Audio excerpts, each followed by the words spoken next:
Hello friends, स्वागत है आप सभी का आपके अपने यूट्यूब चैनल ज्योग्राफी भाई एमसीक्यू में।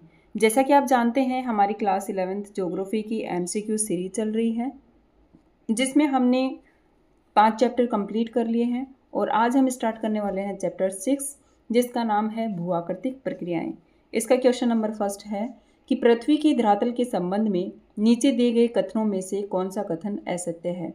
ऑप्शन ए, पृथ्वी के सक्रिय बहिर्जनिक बलों में पाए जाने वाला अंतर ही पृथ्वी की बाह्य सतह में अंतर के लिए उत्तरदायी है। बी है, उभरी हुई भू आकृतियों का विघर्षण तथा बेसिन क्षेत्रों का भराव बहिर्जनिक बलों के द्वारा होता है। सी है, धरातल पर अपरदन के माध्यम से उच्चावच के मध्य अंतर कम होना तल संतुलन कहलाता है। डी है, भू आकृतियों का निर्माण अंतर्जनिक बलों के द्वारा होता है। तो कौन सा कथन असत्य हो जाएगा?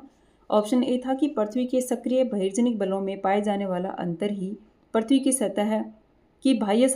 की बाह्य सतह में अंतर के लिए उत्तरदायी होता है। ऑप्शन ए गलत हो जाएगा क्योंकि जो पृथ्वी की बाह्य सतह है उसमें अंतर के लिए उत्तरदायी बल बहिर्जनिक बल नहीं है, यहाँ आ जाएगा अंतर्जनिक बल। तो इस क्वेश्चन में दो शब्द आए हैं, एक अंतर्जनिक बल, एक बहिर्जनिक बल। एक बार इनको थोड़ा थोड़ा देख लेते हैं कि अंतर्जनिक बल और बहिर्जनिक बल क्या होते हैं। तो पहले देखते हैं कि अंतर्जनिक बल क्या है। इसको इंग्लिश में बोलते हैं एंडोजेनिक फोर्स। एंडोजेनिक फोर्स, ठीक है। इसके नाम से इसका अर्थ निकल रहा है। एंडो का मतलब होता है अंदर से, जेनिक का मतलब होता है उत्पन्न होना, ठीक है। तो अंतर्जनिक बल वे बल होते हैं जो पृथ्वी की आंतरिक सतह से उत्पन्न होते हैं और ये बल पृथ्वी की सतह पर क्या करते हैं? असमानताएं और उच्चावच पैदा करते हैं। यानी जो एंडोजेनिक बल है उससे नई भू आकृतियों का निर्माण होता है। क्या होता है? नई भू आकृतियों का निर्माण होता है, जैसे पर्वत, भ्रंश, ज्वालामुखी, भूकंप, महाद्वीप, ठीक है। ऐसी भू आकृतियों का निर्माण होता है। एक शब्द है बहिर्जनिक बल। बहिर्जनिक बल क्या होता है? इसको इंग्लिश में बोलते हैं एक्सोजेनिक फोर्स।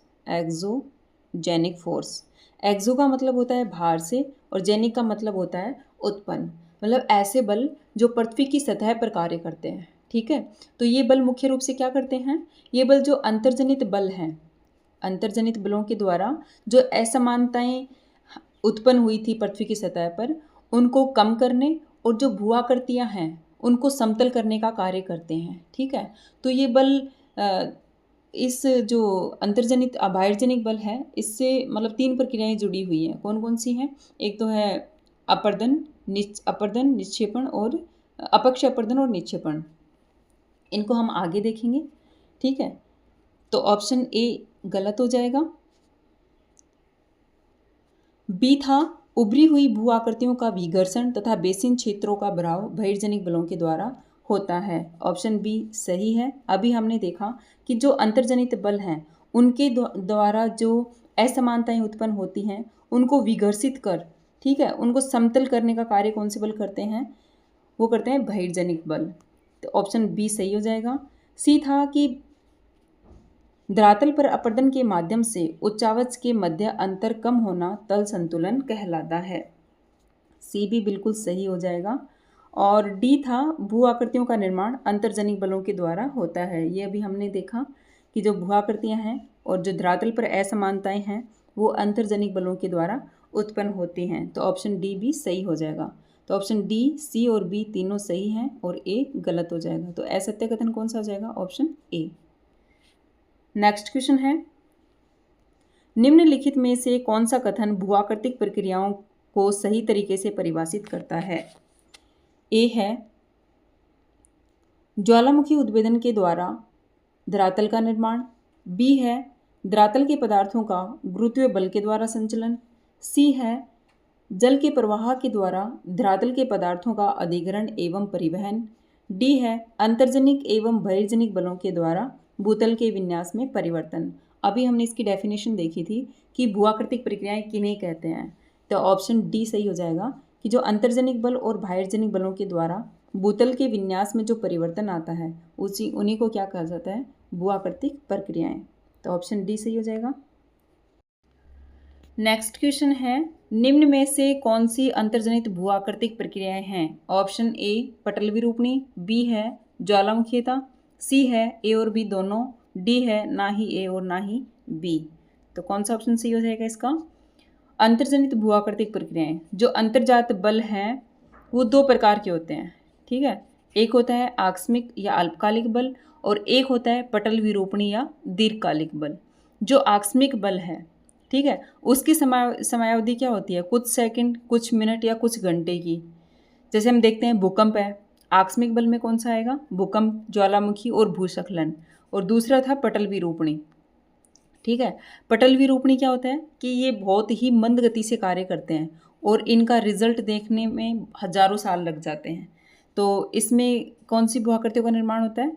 इसमें होता है जैसे महाद्वीपों का निर्माण हो गया, पर्वतों का निर्माण हो गया, वलन, भ्रंश, ठीक है। तो इसके हिसाब से कौन सा ऑप्शन सही हो जाएगा? अंतर्जनित भूआकृतिक प्रक्रियाओं में ए और बी दोनों सही हो जाएंगे। पटल विरूपणी यह एक दीर्घकालिक बल है और ज्वालामुखीता यह एक अल्पकालिक बल है।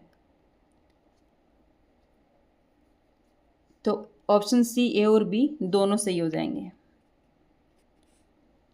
क्वेश्चन नंबर 4 है, निम्न में से कौन सी बहिर्जनित भूआकृतिक प्रक्रिया नहीं है? मतलब कौन, इसका मतलब हुआ कि कौन सी एक इसमें से अंतर्जनित भूआकृतिक प्रक्रिया होगी। तो ऑप्शन ए था वरदक्षरण, बी है पटल विरूपण, सी है अपक्षय, डी है अपर्दन एवं निक्षेपण। तो बहिर्जनित भूआकृतिक प्रक्रिया कौन सी नहीं है? ऑप्शन बी सही हो जाएगा, पटल विरूपण। ये अंतर्जनित भूआकृतिक प्रक्रिया है, अभी हमने इसको पीछे देखा है। अब इसके ऑप्शन दे रखे हैं वरदक्षरण, अपक्षय, अपर्दन और निक्षेपण। इनको हम थोड़ा थोड़ा देख लेते हैं कि जो वरदक्षरण है इसको वृत्त संचलन भी कहा जाता है, मास वेस्टिंग, ठीक है, और वृत्त संचलन भी कहा जाता है यानी कि मास मोमेंट। तो ये मास मोमेंट क्या होता है कि यह जो गुरुत्वाकर्षण बल के कारण पृथ्वी की जो सतह होती है, ठीक है, उसके ढलान से, पृथ्वी की सतह के ढलान से कुछ चट्टान, मिट्टी, मलबे के बड़े ढेर नीचे की ओर खिसकते हैं, ठीक है। तो इसी प्रक्रिया को क्या कहा जाता है? इसको कहा जाता है वरदक्षरण या मास वेस्टिंग। पटल विरूपण हमने देख लिया है। और अपक्षय क्या होता है? अपक्षय होता है चट्टानों का टूटना एवं विघटन होना, ठीक है। इनको हम डिटेल से हम आगे देखेंगे कि अपक्षय की प्रक्रिया भी दो प्रकार से होती है, भौतिक और रासायनिक। डी था अपर्दन एवं निक्षेपण, ठीक है। अपर्दन क्या होता है? अपर्दन है कि जो टूटी हुई सामग्री है, मतलब जो टूटी हुई चट्टानें हैं, अपक्षय के कारण जो चट्टानें टूट फूट जाती हैं, तो जो टूटी हुई चट्टानें हैं उनको एक स्थान से दूसरे स्थान पर स्थानांतरण होना क्या कहलाता है? अपर्दन कहलाता है। और निक्षेपण क्या है? अपर्दन की जो प्रक्रिया है उसी का परिणाम क्या है? निक्षेपण। निक्षेपण से क्या बनता है? जलोढ़ मैदान, ठीक है, और डेल्टा, मिट्टी के ढेर, ठीक है। तो ये किसके परिणाम हैं? निक्षेपण के। क्वेश्चन नंबर 4 का सही आंसर क्या हो जाएगा? बहिर्जनित भूआकृतिक प्रक्रिया कौन सी नहीं है? तो ऑप्शन बी सही हो जाएगा।